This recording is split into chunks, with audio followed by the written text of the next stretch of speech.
uppercut, leave you laid out on the floor. Try to duck and roll, hit and miss, now you counting stars. Should've practiced more, should've hit the mask, get out there more. Claim that you're the best.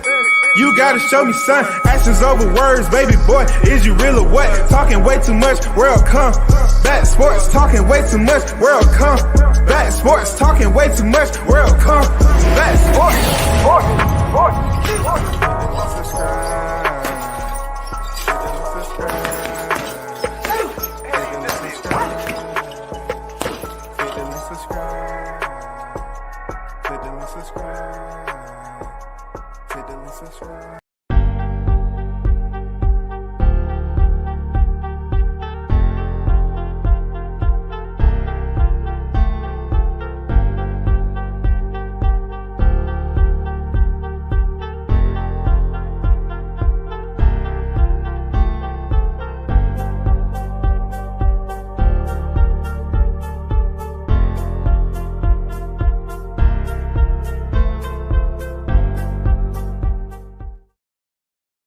Shout out to the hottest chat in the MF and game.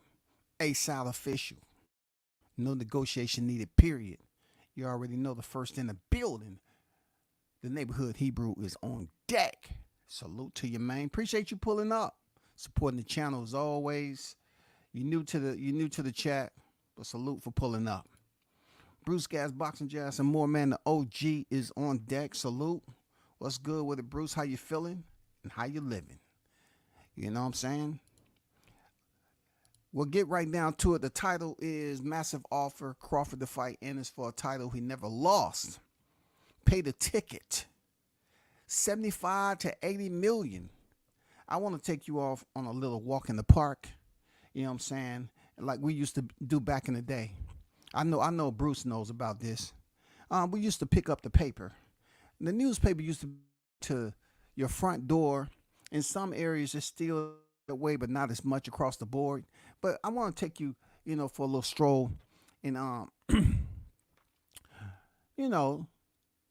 read some news right quick because I'm trying to figure this out myself. So let's first go over to an article that was released. And the title is Eddie Hearn's plans to make Crawford versus Ennis a reality. Okay. If y'all heard me earlier, what did I say? I know that Crawford's going to stand on everything that's right with business. Everything that's right with business. Business ethics is mandatory.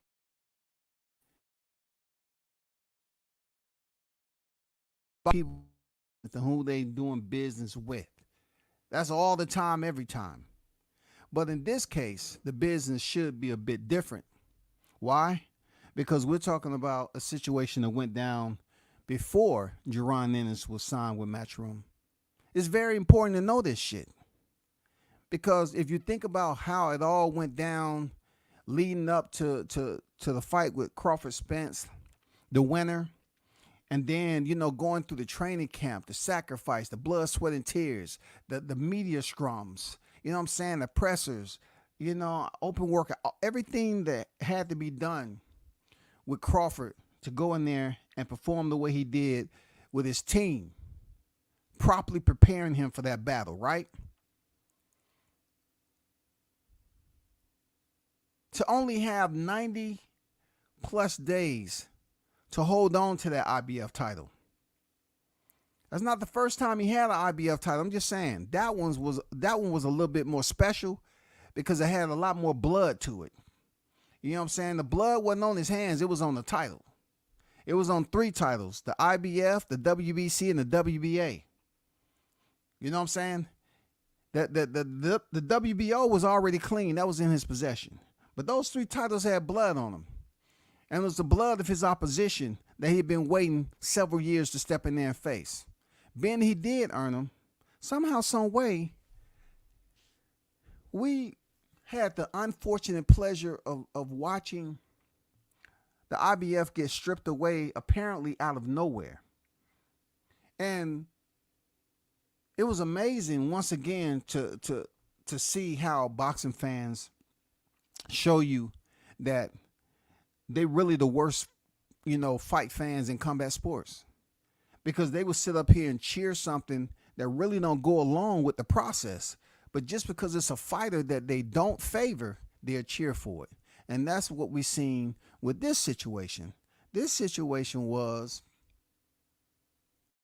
a submission, a request to a fighter by the name Terrence Bud Crawford, who was a current reigning defending undisputed welterweight world champion. He was able to unify last year, July 29th, the infamous day to go down in history. And then out of nowhere, the IBF submits a dead-end letter requesting Crawford to go into negotiations with Ennis. Now, how the hell he's supposed to do that?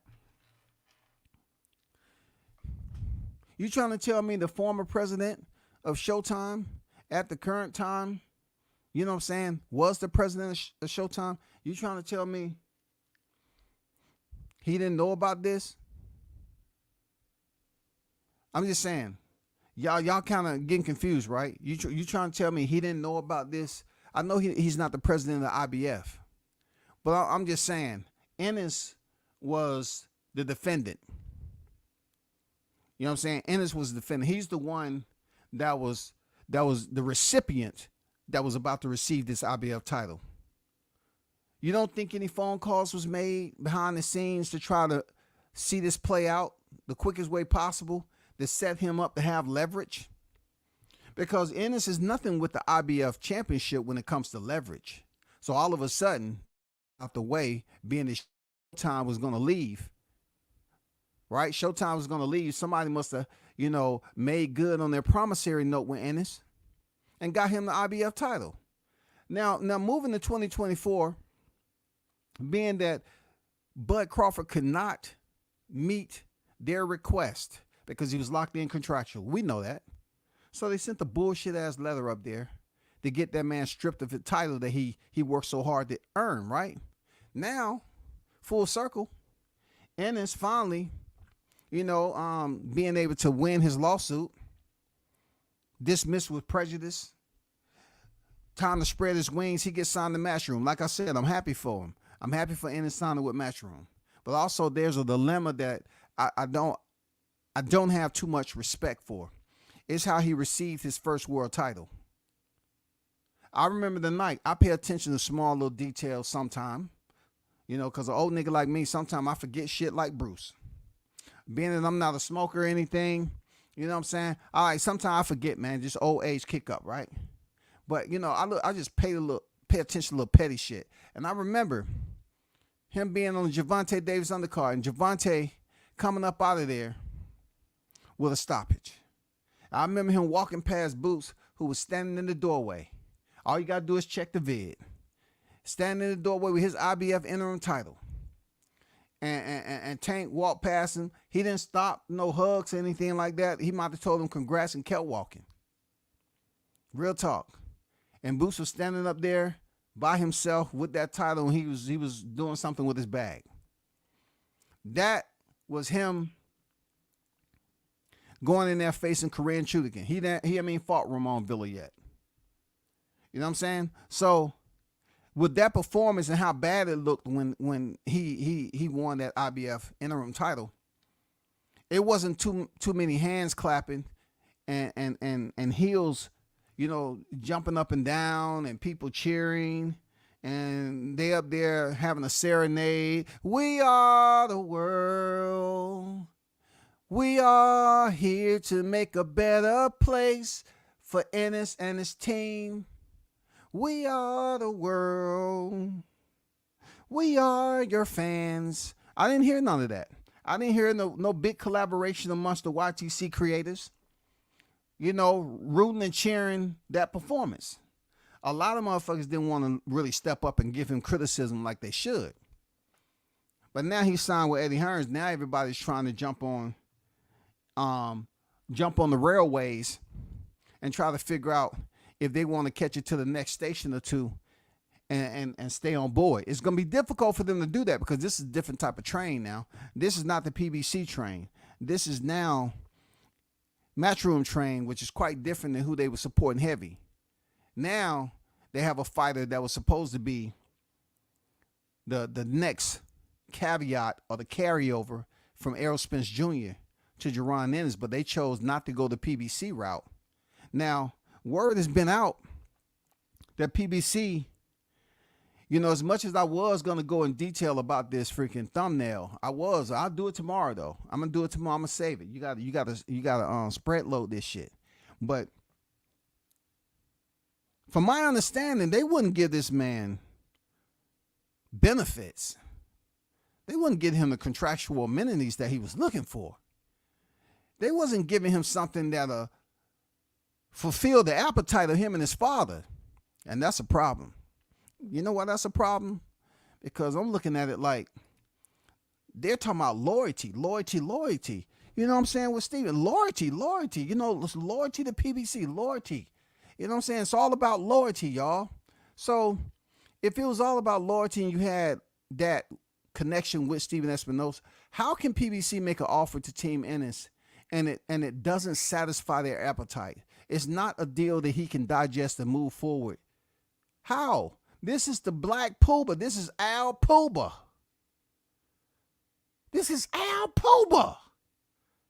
Why couldn't they make a deal with Al Puba? All this ranting and raving on here. And WCS, I'm just going to let you know. You may have wore a uniform and served our country, but on this YTC, the YouTube, I just don't like who you are as a person. Because you're supposed to support the black man. You're from the South. You're from the South, WCS. You're from the South. Yeah, I'm from the South, and I just can't understand why so many of my people co-signed another black man and put a label on him as a slave, defame that man's name, to go to the real plantation. You know what I'm saying? To go over there and take nothing. Just go over there and work for free. Violate the Ali Act and say, I don't want to get paid for none of my fights. I'm over here because the fans wanted me to come over here. I heard a black fighter say, goddamn, learn how to be the challenger. Sit your ass down. Shut up. Learn how to take less. It sounds like the motherfucking shelter to me. It seems like if you listen to Mel Charlo, you had it straight for the shelter, dog. Straight for the shelter. I heard PBC was giving him offers that just didn't add up, man. You know what I'm saying? The icing on the cake was the only thing that, look, once you cut into it, it's a pile of shit. I heard, not from my sources, but just from eavesdropping, I heard there wasn't, too much benefit that PBC can offer a phenom like Jerron Ennis, man. At one point, look, it's going to be one day that he may be a phenom. But I'm just saying what they're calling him already. And the resume don't add up. But I'm just saying, they call him the phenom. If someone has a phenom, why can't PBC or why couldn't PBC satisfy this man and give him what they believe his future would hold for them as being one of the top faces of PBC, one of the top faces fighters, you know what I'm saying? One of the top prize fighters on PBC. Why couldn't they put that man on a multi-fight deal and give him that Canelo money? Because they was calling him the phenom. That's what I can't understand. So getting back to his new signing. He signed with Matchroom. Eddie Hearns is now on the Ennis tour like he should. And look, no promoter out there promotes a fighter in their good graces than Eddie Hearns. Nobody. It's no other promoter out there. No one does it like Eddie Hearns, man. Nobody. No promoter promotes a fighter's name in good graces like Eddie Hearns, point blank, period. This dude would sit up there and come up with the best of the best and highlight his fighter. And that's what WCS step in, because I've seen Eddie at work. I've seen Eddie all the way back to the Deontay Wilder's Anthony Joshua days. You understand? I've seen it. Now, that M word is coming out there. Not motherfucking. No. The M word is back. And Eddie loved using the M word. Like I said, man, Eddie is certified official, bro. No other promoter promotes, verbally promotes. I'm talking about promote a fighter like Eddie Hearns. People are saying massive. So when we talk about massive with Eddie Hearns, let me give you a very basic example of Eddie Hearns massive. Okay, let's say for instance that my highest paycheck for, working over there in Matchroom would have been, $50 an hour. Okay, it might have been $50 an hour. Okay, I'm just giving a basic scenario here. So massive when it comes to Eddie, I remember him saying, we're giving him more than he ever made in his career. And that wasn't that much. So I'm making $50 an hour. So massive to Eddie would be $6 more. So I'm making $56. Like no one says it like Eddie Hearns when he say massive. It's a lot of people that may not know and they believe him. They say, oh shit, Eddie Hearns said massive? No one else uses the word massive better than he do. So how is Crawford going to handle this massive? What would it take for Crawford to be able to sign? Like I said earlier, I don't think he's going to sign to get his title back. A strap that was stolen, a strap that was extracted. In boxing, we would rather see a fighter be defeated and then announce and anew. But Jaron Ennis never had an opportunity to hear those words and knew. Those two little simple words to validate and legitimize you taking that title, what would be considered a 12-round championship showcase. Am I lying? So therefore, we wasn't able to witness that with Ennis. But Eddie is saying now he's going to make it a reality. And I'm telling you, Crawford should ask for half of what Canelo was asking to fight Benavidez. And you probably saying, oh, that's where the 75 to 80 come in at. Yeah, you're right. That's where it comes in. You know why? Because Canelo asked for a person that's in his division, right? $150 million to duck Benavidez. $150 million. Crawford been on record as just blatantly putting out a number like that. And people know that if Crawford was to say 65 to 80 million, not to sign with the zone, but to fight Ennis, it wouldn't be a duck. It wouldn't be a duck. You know why it won't be a duck? Because of the way he got the belt. The way he received the belt and was up here saying, come get your belt, 99 and boo-boo, we got it. What you gonna do about it? I'm just gonna go out on a limb, man. You know what I'm saying? An oak tree limb. A pecan tree limb. And I'm gonna say to myself, I always use the example of the tree, the tree of life, the one that bears fruit for everybody to eat from in boxing. And I'm gonna say the way that Ennis was able to receive that belt, among other things Crawford displays to vent his anger in the ring with Errol Spence, and the way he beat up freaking Jamel Charlo and the other aerosexuals in there, he hasn't forgot how they stole his motherfucking title, y'all. He hasn't forgot that shit.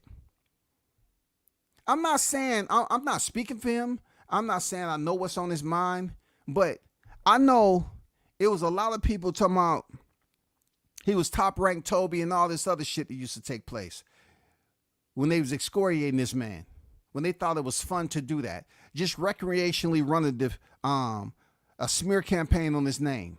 So the way Ennis stepped up and the way his people didn't criticize him. Now, I can respect Greg Hackett when he said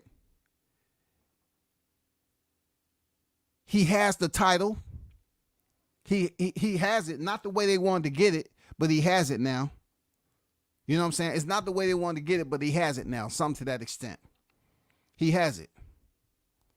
But even them, Philly, y'all, the Philly footprint, no one's going to convince me with the lineage Philly has in boxing that they respected receiving the title via email. It's no way, no how, man.